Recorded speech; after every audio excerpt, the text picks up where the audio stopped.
Good evening, and I think we're still having a little bit of lighting problems here in the print shop. I wanted to address a certain issue this evening, and that is about the fear of God.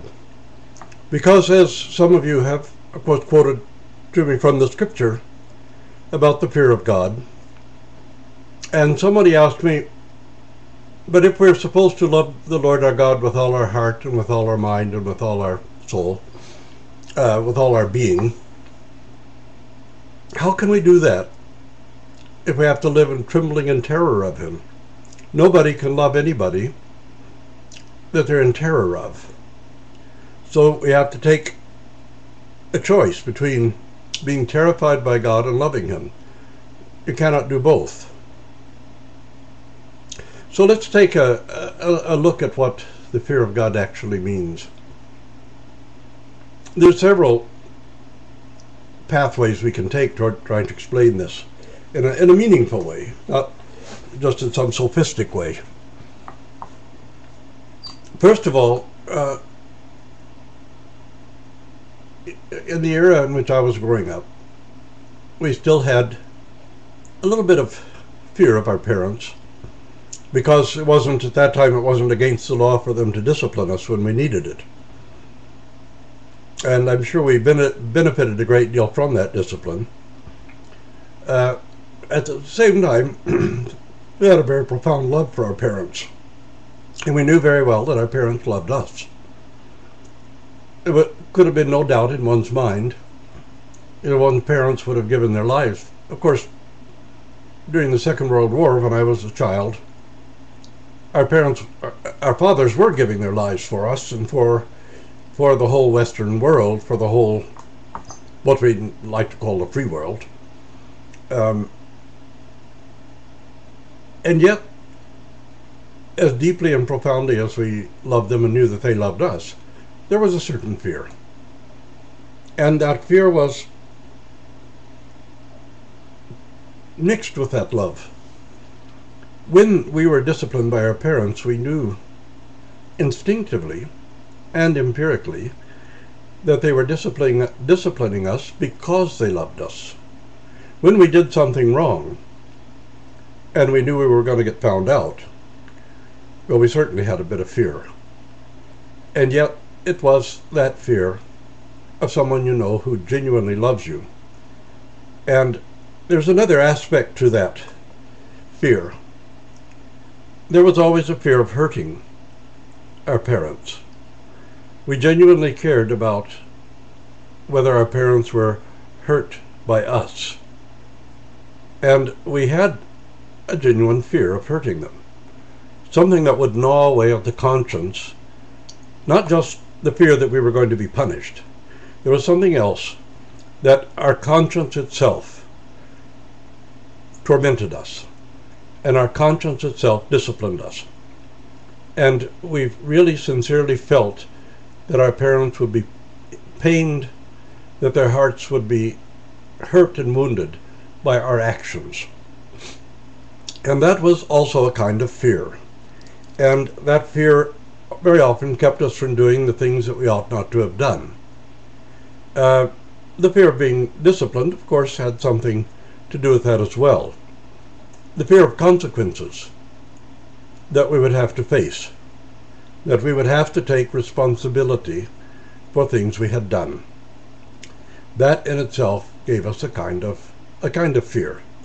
But it's a kind of fear that I think you can all identify with, that has nothing to do with terror, and has nothing to do with the hand of an angry God clutching you and, all this stuff.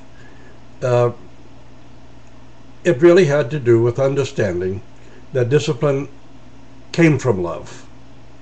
And that even though we feared our parents because of the discipline, and also feared that we might become alienated from them or hurt them, we nevertheless always realized that the discipline came from love. And this is the only kind of fear that we can have and yet still love someone. So we have to understand the fear of God in precisely that same manner. Also, that when a parent would tell us that there were a certain price to pay for a certain kind of behavior. We often understood that they knew what they were talking about, and that there would be some kind of consequences, not coming from their discipline, but coming from the natural results of an action or behavior we were going to take. Now, that didn't always prevent us from going ahead and taking that action or doing it. And sometimes, even though deep down inside, we could have been quite certain that our parents knew what they were talking about, we also had that youthful arrogance that, well, it'll happen to other people, but it isn't going to happen to me.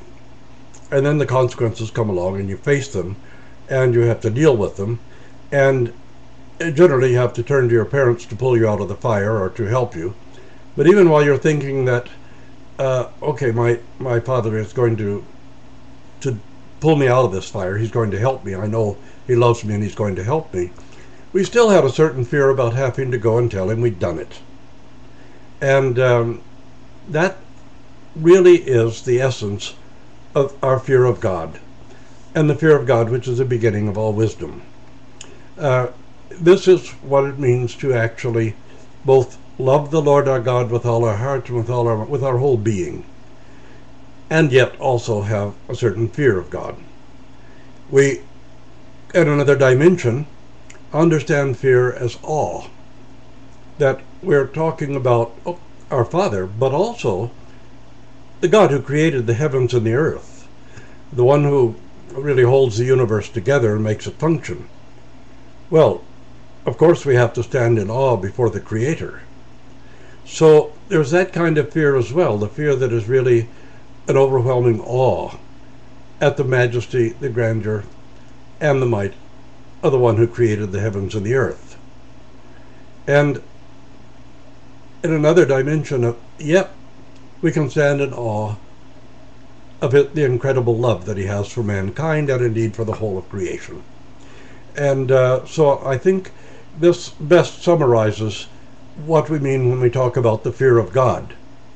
Now, it's a sad thing that some parents of believing children, when they want to discipline their children or make them do something, they'll say, oh, well, God will get you, or God will do something, bad, or you'll get a bad check mark beside your book and beside your name in God's book, or something like that, or that God is threatening, or God is going to punish, or God is going to get, or God is going to do. Just like every time a plague comes along, some whole group of people will come out and say, oh, this is God's punishment on whatever, just think of something, just fill in the blank. But it's not God's punishment on us, it's God's punishment on them, because they're the ones. And sometimes, the Russians were great about even accepting that it was God's punishment on them. But anyway, God does not have a heavenly chemistry set where he sits and whips up new plagues to send out on people who have irritated him.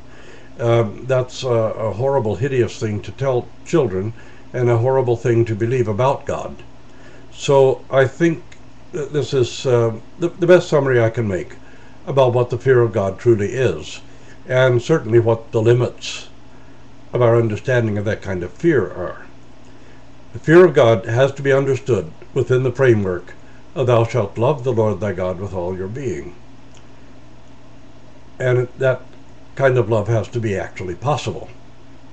Nobody loves a terrorist with all their being. So this is something I'd like to ask you again to think about, and to think about it in terms of what the fear of God really means.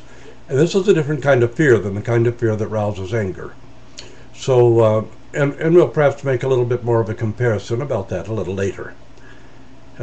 Meantime, thank you all, and God bless you, and we'll hope to continue now with a few more stories from the Old Testament is about you.